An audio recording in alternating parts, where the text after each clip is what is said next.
السلام علیکم ورحمۃ اللہ تعالی وبرکاتہ۔ نحمده ونصلي ونسلم على رسوله الكريم، اما بعد فاعوذ باللہ من الشیطان الرجیم، بسم اللہ الرحمن الرحیم۔ ان اللہ وملائکتہ یصلون علی النبی یا ایہا الذین آمنوا صلوا علیہ وسلموا تسلیما۔ اللہم صل علی سیدنا ومولانا محمد معدن الجود والکرم وآلہ الکرام وابنہ الکریم وبارک وسلم صلاۃ وسلام علیک یا رسول اللہ صلی اللہ تعالی علیہ وسلم۔ عزیزان ملت اسلامیہ، اس سے پہلے آپ نے نزول قرآن کے بارے میں سماعت کیا کہ قرآن مجید کیسے نازل ہوا، کتنے عرصے میں نازل ہوا، اور قرآن مجید حضور پاک صلی اللہ علیہ وسلم پر کیوں نازل کیا گیا، یہ ڈائریکٹ انسانوں کو عطا کیوں نہیں کر دیا گیا، اور رسول کی نبی کی ضرورت کیوں ہے، ان ساری باتوں کو گزشتہ درس میں بیان کیا گیا تھا۔ اب یہاں سے قرآن اور حدیث کا فرق بیان کرتے ہیں۔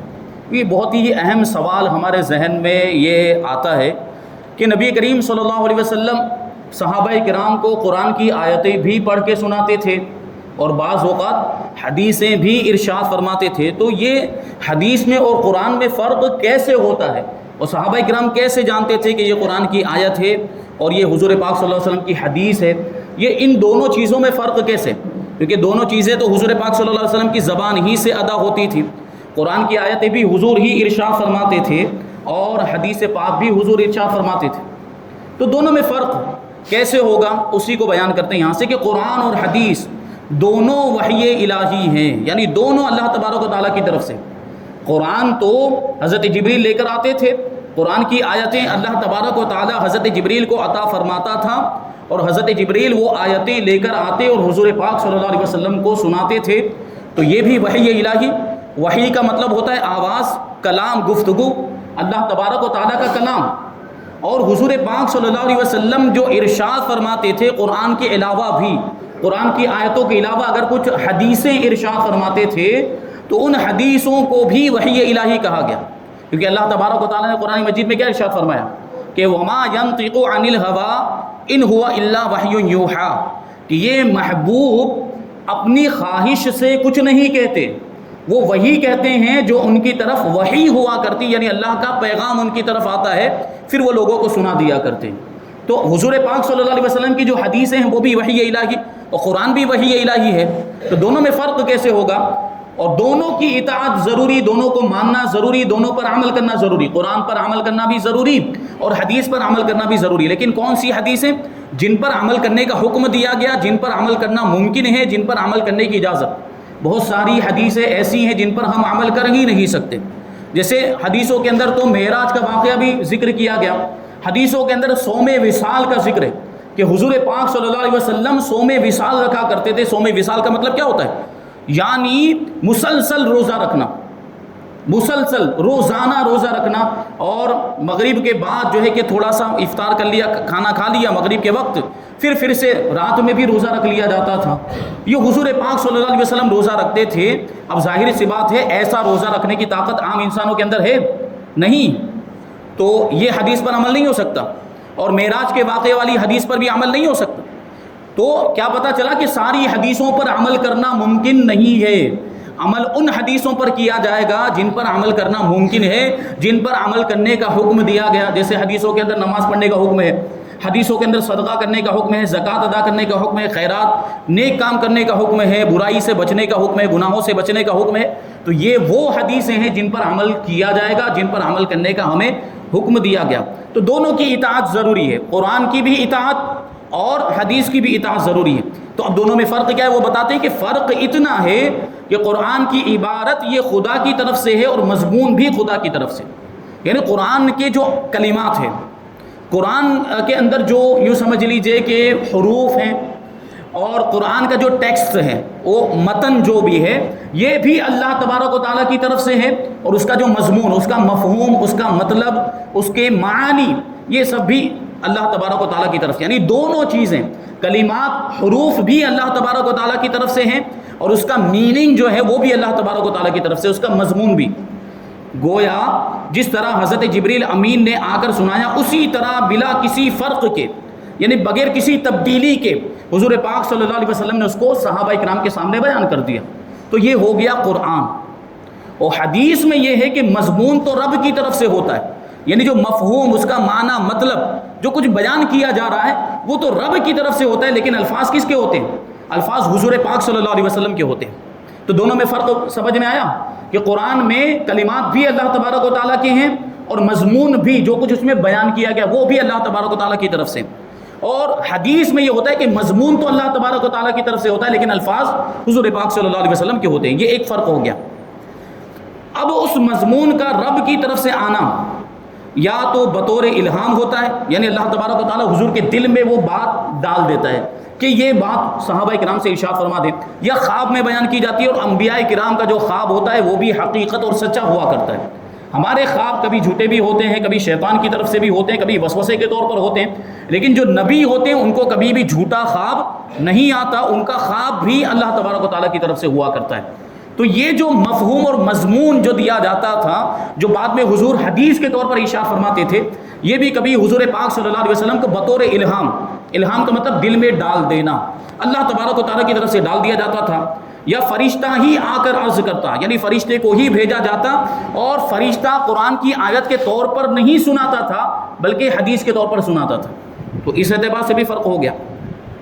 لیکن اس کی ادا، فرشتہ آ کر جب وہ مضمون سناتا تھا تو اس کی ادائیگی یہ حضور پاک صلی اللہ علیہ وسلم کے اپنے الفاظ میں ہوا کرتی.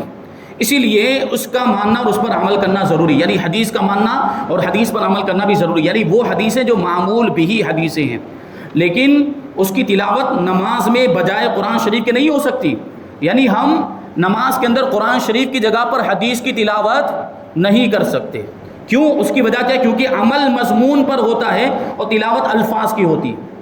تو ایسی چیز کی تلاوت ہونی چاہیے کہ مضمون بھی جس کا اللہ تبارک و تعالیٰ کی طرف سے ہو، کلمات اور حروف بھی اللہ تبارک و تعالیٰ کی طرف سے ہو، اور وہ کیا ہے؟ قرآن مجید. تو قرآن کی آیتوں کی تلاوت جو ہے کہ وہ کی جا سکتی ہے نماز کے اندر، قرات کے اندر اس کو پڑھا جا سکتا ہے، لیکن حدیث کو نہیں پڑھا جا سکتا، کیونکہ حدیث کا مضمون اگرچہ اللہ تبارک و تعالیٰ کی جانب سے، لیکن الفاظ کس کے ہیں؟ حضور پاک صلی اللہ علیہ وسلم کے ہیں، اس لیے اس کی تلاوت نہیں ہو سکتی. اور اسی وجہ سے قرآن پاک کے احکام حدیث سے منسوخ ہو سکتے ہیں کہ قرآن بھی وحی الہی ہے، حدیث بھی وحی الہی ہے. بعض اوقات حدیث کی وجہ سے قرآن کے حکم کو بدل دیا جاتا ہے. یہ اس کی تفصیل انشاءاللہ تبارک و تعالیٰ آگے آئے گی. آیت کریمہ ما ننسخ من آیت او ننسها پہلے پارے کی آیت ہے. آگے جب ہم وہاں پر پہنچیں گے تو اس کی پوری تفصیل بیان کریں گے کہ بعض اوقات ایسا ہوتا ہے کہ ایک آیت کا حکم منسوخ ہو جاتا ہے دوسری آیت کے ذریعے. پہلے کچھ حکم تھا، پھر بعد میں دوسرا حکم آ گیا کہ اس پر عمل کرنا ہے، بعد میں فرمایا گیا کہ اب اس پر عمل نہیں کرنا، اب اس پر عمل کرنا ہے. تو یہ کبھی قرآن کی آیتوں کے ذریعے سے ہوتا تھا، کبھی حدیث پاک کے ذریعے سے ہوتا تھا. اس کو ناسخ اور منسوخ کہا جاتا ہے کہ جو قرآن کی آیت بعد میں نازل ہوتی اور اس کی وجہ سے حکم تبدیل ہو جاتا تو اس آیت کو ناسخ کہا جاتا، اور جس کا حکم تبدیل ہو جاتا اس کو منسوخ کہا جاتا. تو اس کی بحث آگے آئے گی. دیکھو ایک مثال کے ذریعے سمجھاتے ہیں. غیر اللہ کو سجدہ تعظیمی کرنا قرآن شریف سے ثابت ہے. حضرت یوسف علیہ السلام کا واقعہ آپ نے سنا ہوگا کہ حضرت یوسف علیہ السلام کے بھائیوں نے حضرت یوسف علیہ السلام کو سجدہ کیا تھا جب ان کے دربار میں آئے تھے. تو وہ سجدہ عبادت والا سجدہ نہیں تھا، ان کو خدا سمجھ کے انہوں نے سجدہ نہیں کیا تھا، بلکہ حضرت یوسف علیہ السلام کی تعظیم کے لیے انہوں نے سجدہ کیا تھا. وہ سجدہ جو تھا وہ سجدہ تعظیمی تھا. تو یہ اگلی شریعتوں میں جائز تھا، اور عبادت والا سجدہ تو کسی بھی شریعت میں جائز نہیں. یعنی کسی انسان کو، کسی مخلوق کو خدا سمجھ کر اس کو سجدہ کرنا یہ تو شرک ہے، کیونکہ اللہ خدا تو ایک ہی ہے، اور صرف خدا اللہ تبارک و تعالیٰ کو سجدہ کیا جا سکتا ہے عبادت کا. اس کے علاوہ کسی کو بھی عبادت والا سجدہ نہیں کیا جا سکتا. اگر کوئی عبادت والا سجدہ کسی مخلوق کے سامنے کر دے تو وہ مشرک ہو جائے گا. یہ بات چل رہی ہے سجدہ تعظیمی کی، تعظیم کے لیے، کسی کے احترام کے لیے سجدہ کیا جائے. تو یہ اگلی شریعتوں میں تھا، حضرت یوسف علیہ السلام کے واقعے میں اور بہت سے دوسرے واقعات میں بھی ہے. تو یہ قرآن کے اندر بھی ذکر کیا گیا، اس کو قرآن سے ثابت ہے سجدہ تعظیمی، مگر حدیث نے اس کو منسوخ کر دیا. صحابہ کرام نے حضور پاک صلی اللہ علیہ وسلم سے اجازت طلب کی تھی کہ یا رسول اللہ، ہم دیکھتے ہیں کہ جانور بھی آپ کو سجدہ کر رہے ہیں، یہ درخت بھی آپ کو سجدہ کر رہے ہیں، اور یہ پتھر وغیرہ بھی آپ کی مدح و ثنا بیان کر رہے ہیں. جب جانوروں کو سجدہ کرنے کی اجازت، جیسے اونٹ والا واقعہ آپ نے سنا ہوگا، اونٹ نے حضور کی بارگاہ میں سجدہ کیا تھا، تو یہ صحابہ کرام نے جب دیکھا تو صحابہ کرام نے عرض کیا کہ یہ جانور سجدہ کریں تو ہم تو انسان ہیں، تو ہمیں تو اور زیادہ حق ہونا چاہیے آپ کو سجدہ کرنے کا۔ تو حضور پاک صلی اللہ علیہ وسلم نے منع فرما دیا کہ اگر کسی انسان کو سجدہ کرنا جائز ہوتا تو میں بیوی کو حکم دیتا کہ وہ اپنے شوہر کو سجدہ کرے، لیکن بیوی کو بھی شوہر کو سجدہ کرنے کی اجازت نہیں۔ کیا مطلب؟ کہ اس شریعت کے اندر، شریعت مصطفیٰ کے اندر سجدہ تعظیمی حرام ہے۔ اعلیٰ حضرت رضی اللہ تعالیٰ نے اس پر پورا ایک رسالہ لکھا ہے، الزبدۃ الزکیہ فی تحریم سجود التحیہ۔ سجدہ تعظیمی حرام ہے، اس پر یہ پوری کتاب اور پورا رسالہ فتاوی رضویہ شریف کے اندر موجود ہے۔ تو اس میں وہی ثابت کیا، تو اس شریعت کے اندر، شریعت مصطفیٰ، شریعت محمدی کے اندر سجدہ تعظیمی نہیں کیا جا سکتا، یہ حرام ہے۔ تو دیکھو حدیث کے ذریعے منسوخ ہوا کہ نہیں ہوا؟ قرآن میں تو سجدہ تعظیمی کا ذکر ہے، لیکن حدیث میں اس سے منع فرما دیا گیا، یعنی اس حکم کو ختم کر دیا گیا۔ اسی لیے قرآن پاک فرماتا ہے وَيُعَلِّمُهُمُ الْكِتَابَ وَالْحِكْمَةَ، یعنی ہمارے نبی صلی اللہ علیہ وسلم مسلمانوں کو قرآن شریف اور حکمت سکھاتے ہیں۔ یعنی صرف ایسا نہیں فرمایا کہ قرآن سکھاتے ہیں، کتاب سکھاتے ہیں، ساتھ میں کیا فرمایا جا رہا ہے؟ حکمت بھی سکھاتے ہیں۔ اور حکمت سے مفسرین یہاں پہ فرماتے ہیں کہ حکمت سے مراد یہاں پر حدیث جو حضور ارشاد فرماتے ہیں۔ ٹھیک، اب سوال یہ پیدا ہوتا ہے کہ جب قرآن آ گیا، جب قرآن اللہ تبارک و تعالیٰ نے ہمیں عطا فرما دیا، قرآن ہماری کتاب ہدایت، تو پھر حدیث کی ضرورت کیا ہے؟ جب قرآن ہے ہمارے پاس تو حدیث کی کیا ضرورت ہے؟ تو اس کا جواب سیدھا سادہ یہی ہے کہ قرآن کو سمجھنا ہر کسی کے بس کی بات نہیں ہے، اس لیے نبی کریم صلی اللہ علیہ وسلم نے احادیث کے طور پر ہمیں قرآن کی تفسیر عطا فرمائی کہ قرآن پر عمل کرنا ہے تو اس طرح کرو۔ نماز کا حکم دیا گیا قرآن مجید کے اندر، اقیموا الصلاۃ، نماز قائم کرو، لیکن طریقہ پورا بیان نہیں کیا گیا۔ قرآن مجید کے اندر نماز کا پورا طریقہ ہے نہیں ہے، وہ طریقہ کس نے بتایا؟ حضور پاک صلی اللہ علیہ وسلم نے۔ تو یہ حدیثیں قرآن کی تفسیر ہوا کرتی۔ زکوٰۃ کا اللہ تبارک و تعالیٰ نے حکم دیا کہ زکوٰۃ ادا کرو، لیکن اس کے تفصیلی احکام اور تفصیلی مسائل قرآن مجید کے اندر موجود نہیں ہیں، یعنی ظاہری طور پر، ورنہ تو قرآن مجید کے اندر ہر چیز کا روشن بیان موجود ہے۔ یہ تو نکالنے والے اس سے نکالتے، تو حدیثوں میں حضور پاک صلی اللہ علیہ وسلم نے اس کی تفصیل بیان کی ہے۔ تو حدیث کی ضرورت ہے، حدیث کا انکار نہیں کیا جا سکتا، حدیث پر بھی عمل کرنا ضروری ہے۔ وہی کہتے ہیں کہ اگر حدیث شریف ماننے کی ضرورت نہ ہوتی تو حکمت کا ذکر نہ فرمایا جاتا، یعنی آیت کریمہ میں یہ ارشاد فرمایا جا رہا ہے کہ نبی قرآن کے ساتھ ساتھ حکمت بھی سکھاتے ہیں، یعنی حدیثیں بھی ارشاد فرماتے ہیں۔ فقط وہاں پہ کتاب کا ذکر ہی فرمایا جاتا اگر حدیث کی ضرورت نہ ہوتی۔ حدیث ماننے کا یہ مطلب نہیں ہے کہ قرآن ناقص ہے، قرآن ادھورا ہے، اس کا یہ مطلب نہیں ہے، بلکہ حدیثیں تو قرآن ہی کی تفسیر ہوا کرتی ہیں۔ قرآن پاک بالکل مکمل کتاب ہے، لیکن اس مکمل میں سے مضامین حاصل کرنے کے لیے مکمل انسان ہی کی ضرورت ہوتی ہے، یعنی ہر عام انسان قرآن سے وہ اپنے مطلب کی چیزیں نکال نہیں سکتا، ضرورت کی چیزیں ہر کسی کے پاس اتنا علم نہیں ہوتا۔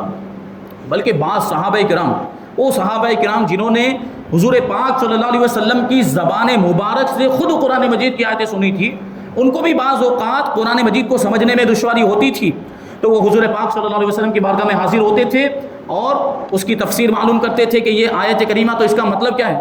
تو دیکھیں صحابہ کرام کتنا بڑا مرتبہ، ڈائریکٹ حضور پاک صلی اللہ علیہ وسلم سے انہوں نے قرآن کا علم حاصل کیا، پھر بھی ان کو سمجھنے کی ضرورت پڑی، تو ہم اور آپ جیسے لوگ کیسے پورے طور پر قرآن مجید کو سمجھ سکتے ہیں؟ تو یہ سمجھنے سمجھانے کے لیے بھی ویسا علم ہونا چاہیے، اور مکمل کتاب ہے تو سمجھنے والا بھی اور سمجھانے والا بھی مکمل انسان ہونا چاہیے، اور وہ مکمل انسان کون ہے؟ حضور پاک صلی اللہ علیہ وسلم، انسان کامل۔ اللہ تبارک و تعالیٰ نے حضور پاک صلی اللہ علیہ وسلم کو انسان کامل بنایا کہ حضور پاک صلی اللہ علیہ وسلم کی ذات اور شخصیت میں کسی طرح کی کوئی کمی، کوئی عیب اور کوئی برائی رکھی ہی نہیں ہے۔ یہ حضور پاک صلی اللہ علیہ وسلم کی شان۔ عام طور پر انسان، کوئی بھی انسان ہو عام انسانوں میں سے، وہ کبھی بھی یہ دعویٰ نہیں کر سکتا کہ میں کامل ہوں، مکمل ہوں، میرے اندر کوئی خرابی نہیں، میرے اندر کوئی کمی نہیں ہے، کوئی بھی یہ دعویٰ نہیں کر سکتا، کیونکہ ہر انسان کے اندر کچھ نہ کچھ کمی پائی جاتی ہے۔ لیکن حضور پاک صلی اللہ علیہ وسلم کی شان یہ ہے کہ آپ انسان کامل ہیں، اللہ تبارک و تعالیٰ نے آپ کو ساری کمیوں، خرابیوں سے، عیب سے پاک رکھا ہے، یہ حضور کی شان۔ تو مکمل انسان نبی کریم صلی اللہ علیہ وسلم ہے۔ سمندر میں موتی ضرور ہیں، لیکن ان کے حاصل کرنے کے لیے کسی غواص یعنی غوطہ خور کی ضرورت ہے، جو سمندر میں تیرنا جانتا ہو، اس میں ڈبکی لگانا جانتا ہو، ڈبکی لگا کر اندر جا کر وہ موتی نکالے۔ ہر کسی کے بس کی بات نہیں ہے۔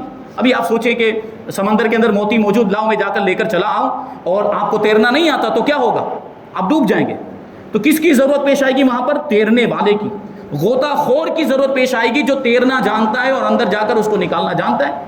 تو یہ قرآن کی تفسیر کے لیے بھی اس بات کی ضرورت ہے. اگر قرآن پاک سے مسائل ہر شخص نکال دیا کرتا تو اس کے سکھانے کے لیے پیغمبر کیوں بھیجے جاتے؟ اس کی پوری بحث انشاءاللہ تبارک و تعالیٰ آگے آئے گی کہ یہ انبیاء کرام کو کیوں بھیجا گیا اور انبیاء کرام کے بھیجنے میں کیا حکمت تھی.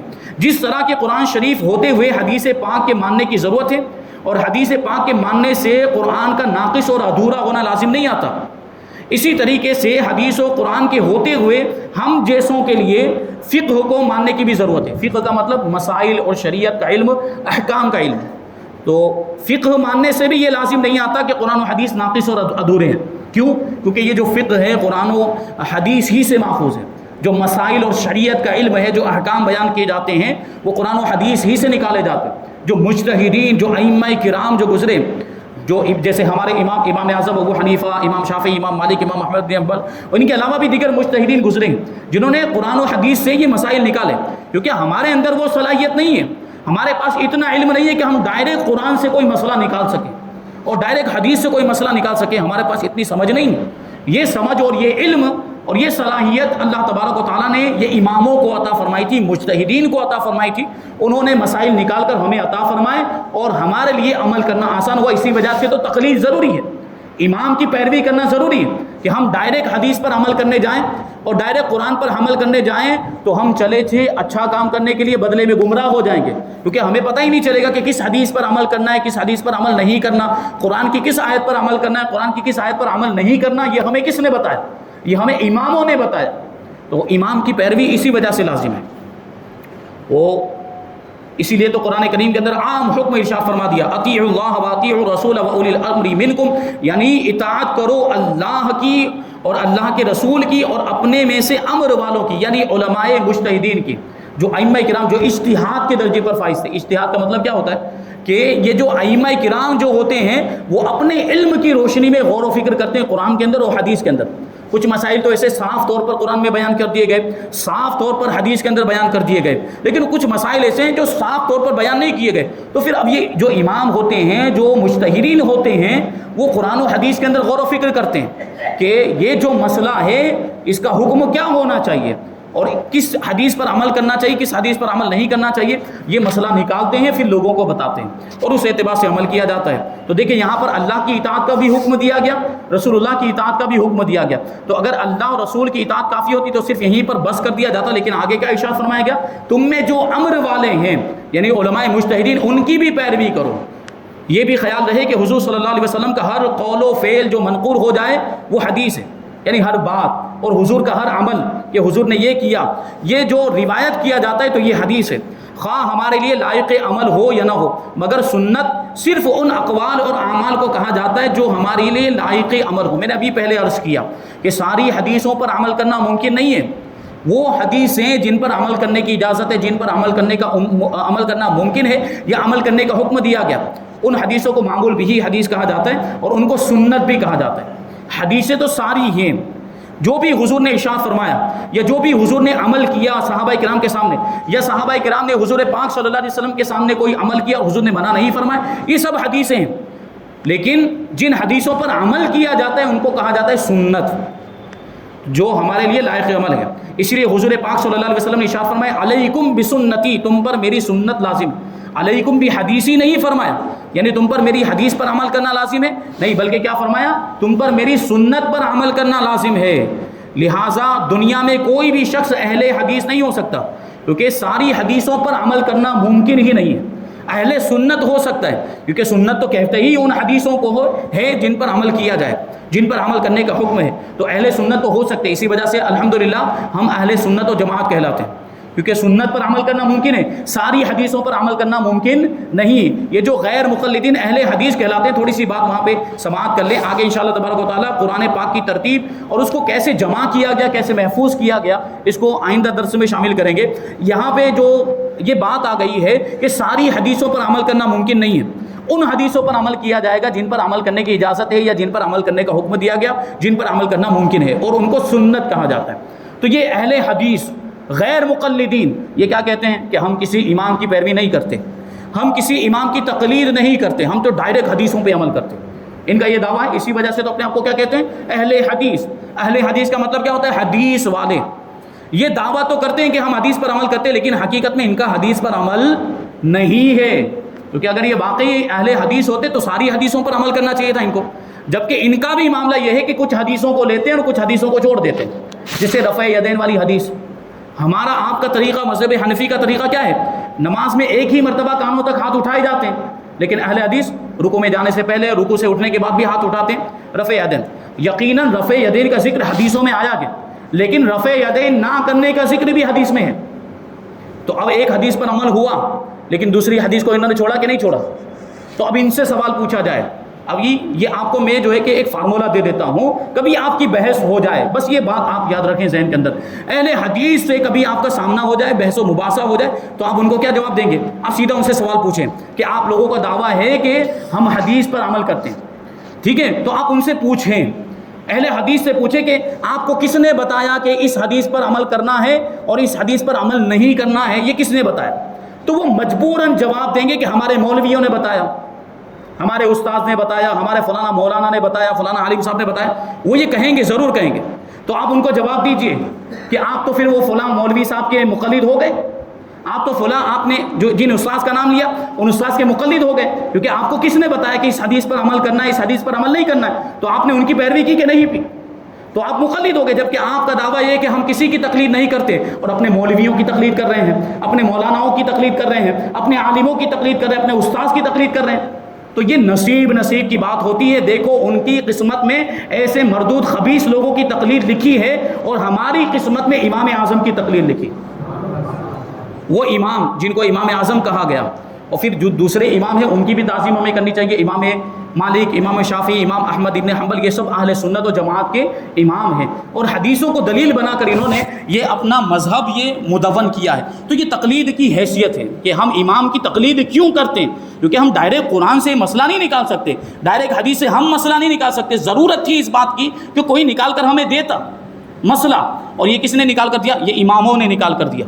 اسی وجہ سے تقلید کی جاتی ہے. یہ تقلید کی اہمیت انشاءاللہ تبارک و تعالیٰ آئندہ درس میں آگے کی باتیں شامل کی جائیں گی. اللہ تبارک و تعالیٰ کی بارگاہ میں دعا ہے کہ جو کچھ بھی بیان ہوا اس پر ہم سب کو عمل کرنے کی توفیق عطا فرمائے، اور نور قرآن سے ہم سب کے دلوں کو روشن اور منور فرمائے. وما علینا الا البلاغ. السلام علیکم.